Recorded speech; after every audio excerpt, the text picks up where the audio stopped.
राम साथियों, मैं ये वीडियो बहुत शॉर्ट नोटिस में बना रही हूँ। मेरे दिमाग में एक बात आई जो कि मैंने सोचा साझा कर दूँ। हमारे पास खबरें आ रही हैं कि राम जन्मभूमि यानी कि श्री अयोध्या जी के निर्माण के लिए कई लोग फ्रॉड कर रहे हैं और कई लोग दान देते वक्त काफ़ी बातें सोच रहे हैं। तो मैं आप सबसे एक बात कहना चाहती हूँ सनातनियों से, पहले तो अपने मन से ये आशंका और ये शक हटा दीजिए। अगर आपके पास गूगल पे है या आप देखिए, एक सनातनी होने के नाते आपका ये कर्तव्य बनता है कि चाहे आपकी कैसी भी हैसियत हो, आप कुछ ना कुछ जमा करें। और हमें ये आदत बनानी चाहिए कि अगर हमारे समाज में भी किसी को अगर ज़रूरत पड़ती है तो हम बिना शर्माए एकजुट होकर आह्वान करें। अगर मान लीजिए आप में से किसी को परेशानी है तो आप बोलिए, हम आपके लिए यहाँ से भी फंड रेज करेंगे। और कोई बुरी बात नहीं है। और दूसरा, हमें कोई लालच नहीं है, हम यहाँ पर फंड रेज करेंगे, जो आएगा जिसको ज़रूरत है उसको दे दिया। वैसे ही अयोध्या श्री राम जन्मभूमि तीर्थ क्षेत्र, ये इसका नाम आएगा, अकाउंट नंबर। आप सीधे इसमें पैसा डालिए, श्री राम जन्मभूमि तीर्थ स्थान। आप इसकी स्पेलिंग हिंदी में या इंग्लिश में लिख सकते हैं।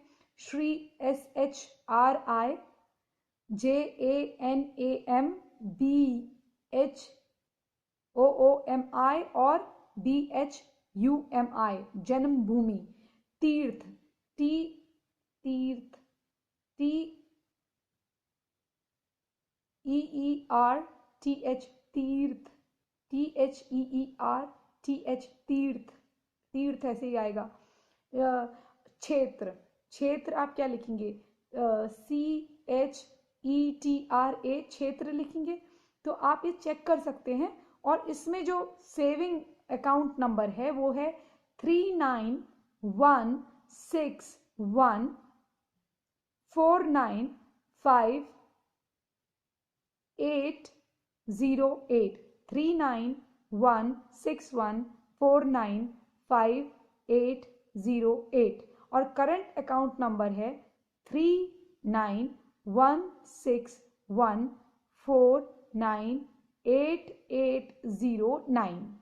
3916149889। IFC कोड SBIN, ये सब कैपिटल में है यानी कि बड़े अक्षरों में। SBIN 0002510, 0002510, SBIN 0002510, ये इसका IFC कोड रहेगा करंट अकाउंट और सेविंग अकाउंट के लिए। मैंने सेविंग अकाउंट में जमा करें, चाहे आप 10 रुपये जमा करिए, चाहे आप 100 रुपये करिए, चाहे 1000 करिए, 10,000 करिए, आपकी क्षमता, आपकी पॉकेट के हिसाब से। बस आपकी नियत ये होनी चाहिए कि आपके नाम की एक ईंट जा रही है। और इसमें जो पैन नंबर दिया हुआ है, पैन नंबर है AAZ, यानी कि Z भी बोलते हैं, जी भी बोलते हैं। AAZTS 6197B, AA alpha Z यानी कि जिब्रा वाला, T for tango, S for Singapore 6197B, ये इसका पैन नंबर दिया हुआ है। और बैंक है state bank of India, branch है अयोध्या। फैजाबाद अयोध्या भी लिखा आ सकता है, लेकिन आप ये ध्यान रखिएगा। तो आप इस पे गूगल पे कर सकते हैं, फोन पे कर सकते हैं, जो भी अकाउंट में, जहाँ से भी आपको अकाउंट में न्यू पेमेंट की सुविधा, जहाँ पर अकाउंट में आप डायरेक्टली कर सकते हैं, वहाँ करिए। मैंने इसमें करा है, अगर आपको डाउट है। और एक बात और, जो लोग रसीद काट के देंगे वो भी सही है, लेकिन देखो दोस्तों, मैं एक बात कहती हूँ। कई लोग कह रहे हैं, मैंने टिप्पणियां सुनी कि भैया नेता खा जाएंगे, ये जो बीजेपी वाले खा जाएंगे, आरएसएस वाले खा जाएंगे, यहाँ के पंडित खा जाएंगे। एक बात बताइए, आप क्या आप जब कोई चीज़ किसी को देते हो, किसी को आप 2 रोटी देते हो, तो आप ये देखते हो कि वो रोटी वो खा रहा है या उसके परिवार में कौन खा रहा है, या वो 2 रोटी अभी खा रहा है, 2 रोटी बाद में खा रहा है, वो पंडित या वो जो वहां पर काम कर रहा है उसका मतलब यही नहीं है कि वो ब्राह्मण ही है।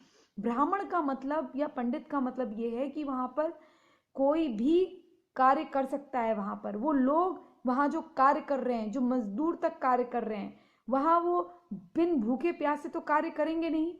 और आप अगर पैसे दे रहे हो, उस जगह पे इतने आक्रमण हो चुके हैं, तो वहां पर लोग कैसे गुजर बसर करेंगे। अगर कोई नेकी कर और कुएं में दाल बोलते हैं दूसरे धर्मों के लोग, लेकिन जब हमारे धर्म की बात होती है तो हमें भड़काते हैं। तो हमारा ये कर्तव्य नहीं बनता कि हम उनको बोले भैया चुप हो जाओ, यू जस्ट शट अप। और हमारे ये धर्म का मामला है, हम अपनी मर्जी से दे रहे हैं, हमारी जितनी हैसियत है, हम 10 रुपए दें 10 रुपए दें, हम 100 रुपए दें 100 रुपए, हम हजार हजार लाख लाख 10,000 10,000, हमारी मर्जी। हमारा मंदिर, हमारे जो लोग हैं वो ऐसे ही कार्य करेंगे वहां पर। यही फूट डाल डाल के, यही संदेह उत्पन्न कर करके हम लोगों को वीक करा जाता है। ये पैसा सरकार के पास नहीं जा रहा है, ये निर्माण के लिए जा रहा है, ये निर्माण हो रहा है, कमेटी निर्माण करके कार्य में लगा रही है। इतना भव्य मंदिर हम सोच सकते हैं कितनी लागत में बनेगा, क्योंकि ये सिर्फ पैसों की बात नहीं है, हमारे चिन्ह है। अब लोग कहेंगे इन चिन्हों से क्या होता है, यही चिन्ह है धर्म के, और यही चिन्ह है हमारे अस्तित्व के। ये अस्तित्व है तो हम हैं, ये अस्तित्व नहीं है तो हमारी पहचान मिटा दी जाएगी, हमें राम से वंचित कर दिया जाएगा। कई लोग कहेंगे अरे राम ने क्या कर, अरे भाई राम है तो हमारा अस्तित्व है। अगर हमारा अस्तित्व ही नहीं है, राम ही नहीं है, प्रभु राम को ही जगह नहीं मिलेगी, और इतने साल मुकदमे लड़ने के बाद अगर ये भव्य मंदिर ना बना पाए, तो फिर किस बात के हिंदू। कोई दूसरे धर्मों के लोग से कहता है कि क्या मक्का, क्या वो चर्च, वहां पॉप का कौन सा चर्च है, कोई बोलता है वेटिकन सिटी में क्यों जाते हो। ऐसे ही हमारे ये है मंदिर है। और एक बात मैं और कहती हूँ कि जो लोग मांसाहार यानी कि गाय वाय जो खाते हैं, जो हमारे धर्म में जो चीजें वर्जित हैं उसको खाते हैं, उन लोगों को वहां प्रवेश क्यों। और कई लोग कहते हैं कि हम वहाँ के कपड़े बिन के भेजते हैं। तो आप ये बताइए, मंदिर के कपड़ों को हाथ लगाने के लिए शुद्ध होना बहुत ज़रूरी होता है। जो लोग गाय का मीट वगैरह खाते हैं, उनके हाथ से कपड़े बनाना कहीं की भी धर्मनिरपेक्षता नहीं है, ये हमारे धर्म को खंडित करने की बात है, और ये चीज़ अच्छी नहीं है, मैं इसका सपोर्ट नहीं करती। दूसरी चीज़, जब आक्रमणकारियों से इतनी बार हमारे मंदिर को बचाया गया, इतने युद्ध लड़े गए, लाखों करोड़ों लोग बलिदान हो गए, गांव के लोग जो हैं वो मर गए, इतने सिखों के गुरुओं ने भी बलिदान दिया, हमारे राजाओं ने बलिदान दिया, उसके बाद हम उन्हीं लोगों से अपने कपड़े बनवा रहे हैं, उसको हम धर्मनिरपेक्षता का चोला पहनवा रहे हैं। कई लोग तो पैसे खा के बैठे और बोलते आज वो बड़ी बड़ी बातें कर रहे हैं। तो मेरा सिर्फ इतना कहना ये है कि हमारे मंदिर का काम हमारे मंदिर के लोग ही करें, और इतिहास से सीख लें। जैसे एक मंदिर है शायद उड़ीसा का, कहाँ का, वहां पर गैर हिंदुओं का आना वर्जित है, वैसे ही इन मंदिरों में भी कोई पर्यटक स्थल नहीं होना चाहिए, आस्था का विषय है ये। कोई पर्यटक मंदिर कभी भी कोई पर्यटक स्थल नहीं होता।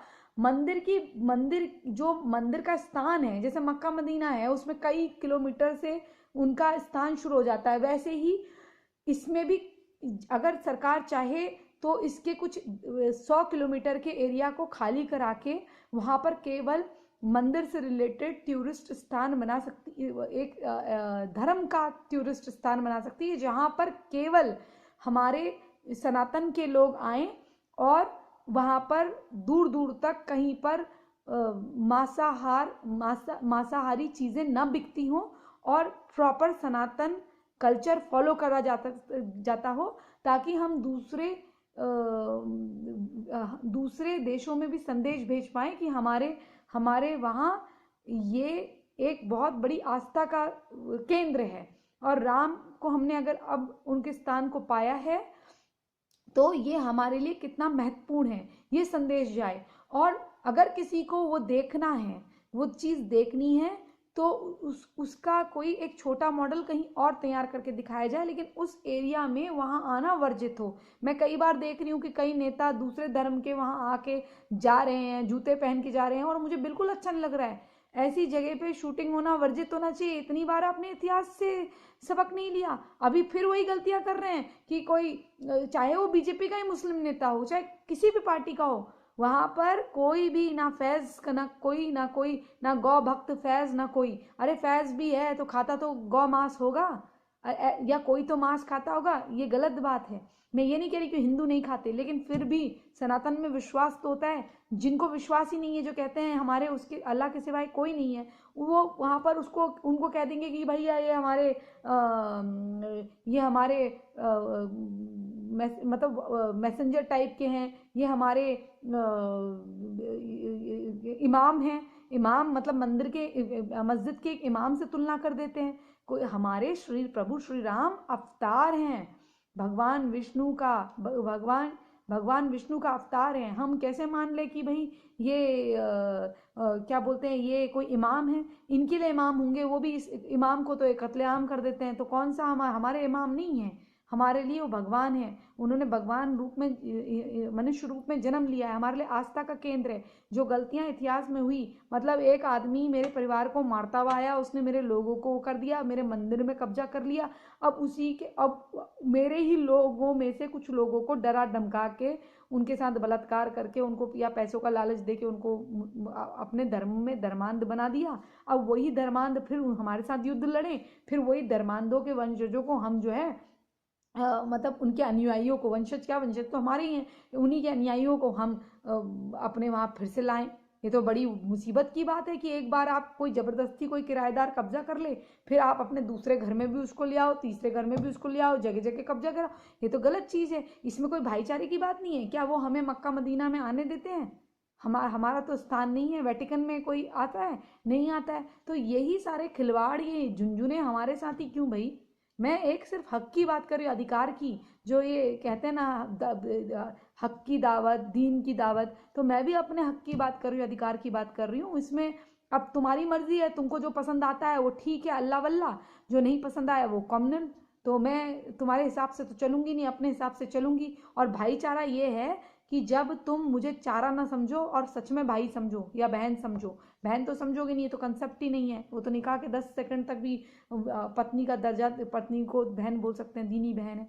तो आप ये बताइए, अगर वाकई में आपके मन में हमारे लिए ये है, आस्था है, तो आप ये कहते कि भाई इतने सालों तक लड़ाई हुई है और हम नहीं चाहते कि हिंदुओं के मन में कोई संदेह रहे, इसलिए अगर यहाँ पर ये लिख दिया जाए कि गैर हिंदुओं का आना वर्जित है, यानी कि सनातनी आ सकते हैं, क्योंकि हमारी आस्था इसमें नहीं है। हम अपने इस्लाम को मानते हैं, इसलिए हमारी आस्था नहीं है, ठीक है, हम रिस्पेक्ट करते हैं, इसलिए हम नहीं जाएंगे क्योंकि हमारे वहाँ हराम है। जिस तरह से आप टीका लगाने को हराम कहते हो, वैसे हमारे मंदिरों में कैसे प्रवेश करते हो? इसलिए आप खुद कहो, कैसे सिलाई करके आप वहाँ के पुजारी वगैरह ले रहे हैं? ये तो गलत चीज़ है। ये कोई सर्वधर्म धर्म संभाव की बात नहीं है। और रही बात दान की, तो दान भाई खुल के दीजिए, कोई प्रॉब्लम नहीं है, क्योंकि ये वाला दान निर्माण के लिए है। ये वो वाला दान नहीं है जो सरकार को टैक्स वैसे जाता है। आप, हमें सरकार को टैक्स भी देना चाहिए, मजबूत करना चाहिए, लेकिन मंदिर मंदिर मंदिर में जो दान पेटियों में दान है, उसके बजाय हमें पुजारी के हाथ में रखना चाहिए। लेकिन ये वाला दान हमें डायरेक्टली देना चाहिए, क्योंकि निर्माण के लिए है।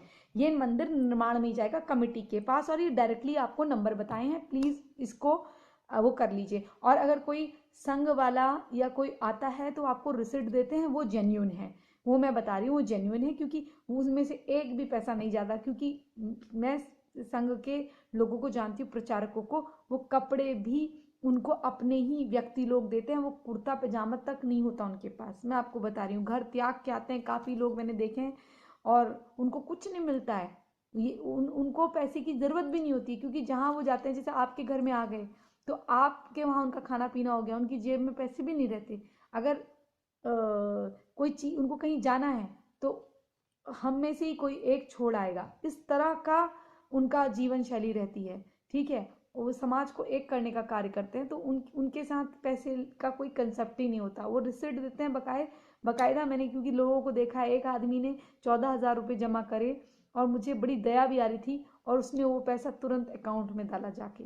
तो ये चीज़ मेरी आंखों देखी है, तो इसलिए मैं इस बात को झुकला नहीं सकती। और मुझे भी कहेंगे कि आप बहन जी, आप चाहे 100 रुपया कर दीजिए, ये आज गुरु पूर्णिमा है या आज गुरु दक्षिणा है, ये करिए। तो इस तरह की बात करते हैं और कभी भी कोई लालच नहीं रखते। मैंने ये चीज़ देखी है। तो